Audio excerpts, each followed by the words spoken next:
Hay una película de terror que todos han olvidado. Una secuela que muchos descartaron por confusa, innecesaria o simplemente menos efectiva que la primera. Pero detrás de su estructura fragmentada, sus escenas inquietantes y su tono desesperanzado, se esconde una obra más ambiciosa y siniestra de lo que parece. A simple vista, parece otra secuela americana de horror. Pero en sus sombras aún vive el espíritu inquietante del cine japonés, traído por el propio creador del material original, Takashi Shimizu. The Grudge 2 es más que una secuela. Es la expansión inevitable de una corriente que redefinió el miedo en los 2000. Hoy vamos a hablar de J-Horror, de rencores que nunca mueren, y de por qué esta película olvidada es mucho más importante de lo que parece. Onryo es un tipo de yurei, o fantasma, en el folclore japonés, conocido por ser un espíritu vengativo. El término se traduce como espíritu rencoroso, o alma del rencor. Las primeras menciones del Onryo provienen de fuentes históricas y religiosas del período Nara, del 710 al 794, y el período Heian, del 794 al 1185 en Japón, cuando la creencia en los espíritus vengativos se entrelazó con la política, la religión y la cultura. En textos históricos como el Nihon Shoki, Crónicas de Japón, 720, y el Shoku Nihongi, 797, se documentan fenómenos sobrenaturales atribuidos a espíritus de nobles muertos injustamente, que regresaban a causar enfermedades, muertes o desgracias. Estos registros muchas veces fueron utilizados para justificar desastres o crisis políticas como castigos de los muertos, lo que reforzaba la creencia en estos espíritus vengativos. Sugawara no Michizane fue un erudito y político desterrado injustamente. Tras su muerte, ocurrieron tormentas, incendios y muertes misteriosas en la corte imperial. Se creyó que su espíritu había regresado como un Onryo. Para apaciguarlo, se le deificó como Tenjin, el dios de la erudición. Este caso es clave en la consolidación del arquetipo del Onryo, ya que se trató a nivel estatal, con rituales y templos construidos para calmar su alma. Más tarde, en el siglo XIV, durante el periodo Muromachi, surgió el teatro No. Este fue promovido por la aristocracia y los samuráis. El Onryo se convirtió en un personaje recurrente. Luego, en el siglo XVII, durante el periodo Edo, aparece el kabuki como forma de teatro.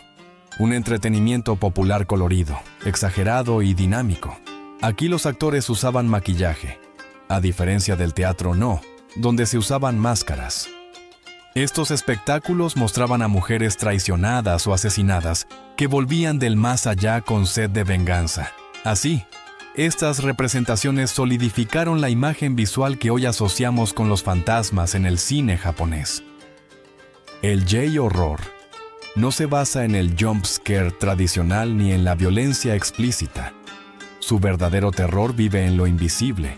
En lugar de asesinos con cuchillos o monstruos físicos, el J-Horror nos confronta con los Onryo, fantasmas impregnados de rencor, maldiciones sin lógica, y un horror que no castiga a los malos, sino a cualquiera que se cruce en su camino.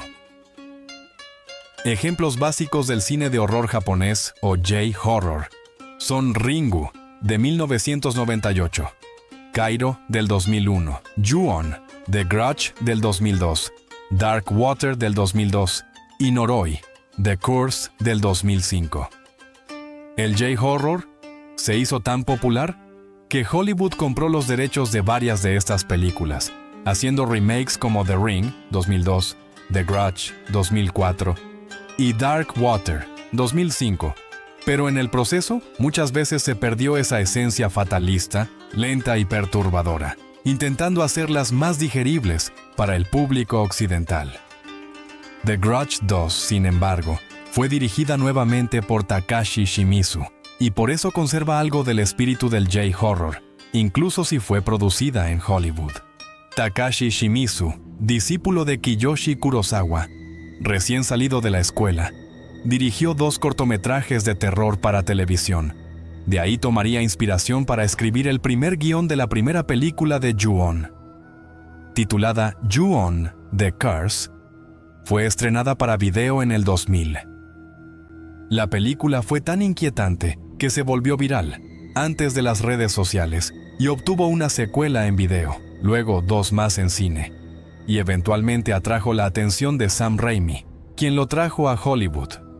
Así, dirigió The Grudge del 2004, un remake adaptado de Ju-on: The Grudge del 2002, y en 2006 dirigió The Grudge 2. La historia sigue después de los devastadores eventos de la primera película y se divide en 3 líneas narrativas entrelazadas, usando el tiempo fragmentado. Esto genera un efecto de confusión intencionada en el espectador, que refleja la desorientación de las víctimas atrapadas en la maldición. Karen Davis queda hospitalizada en Japón. Su hermana menor, Aubrey, viaja a Japón para traerla de regreso.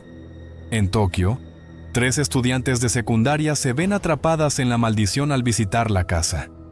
Y en Chicago, una familia que parece no tener conexión con la casa en Japón comienza a sufrir fenómenos paranormales inexplicables.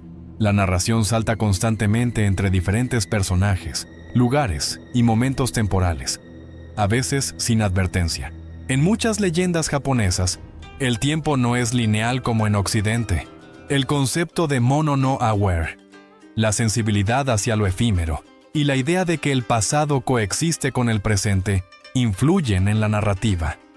El estreno del primer remake en el 2004 tuvo un presupuesto estimado de $10 millones y tuvo una recaudación mundial de $187 millones, recibiendo casi 19 veces su presupuesto.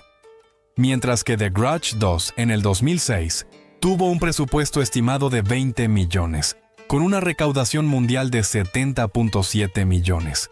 La historia se había vuelto más ambiciosa, pero se notó cierta fatiga del público hacia el formato J-horror hollywoodense. The Grudge 2 no fue bien recibida en su momento. La crítica la consideró confusa, lenta y hasta innecesaria como secuela. Pero esas mismas razones que provocaron rechazo en 2006 son las que hoy, con distancia y perspectiva, revelan su valor. Viendo The Grudge 2 a día de hoy, ha envejecido sorprendentemente bien. Su estructura fragmentada resulta mucho más clara e interesante que en un primer visionado. No solo es una técnica de estilo, es una forma de reflejar cómo funciona la maldición. Desordenada, invasiva, imposible de contener o entender linealmente. Estéticamente, es una cápsula perfecta de los 2000s. Desde la fotografía azulada y los encuadres pausados, hasta los vestuarios, el diseño de producción y el tipo de miedo que propone.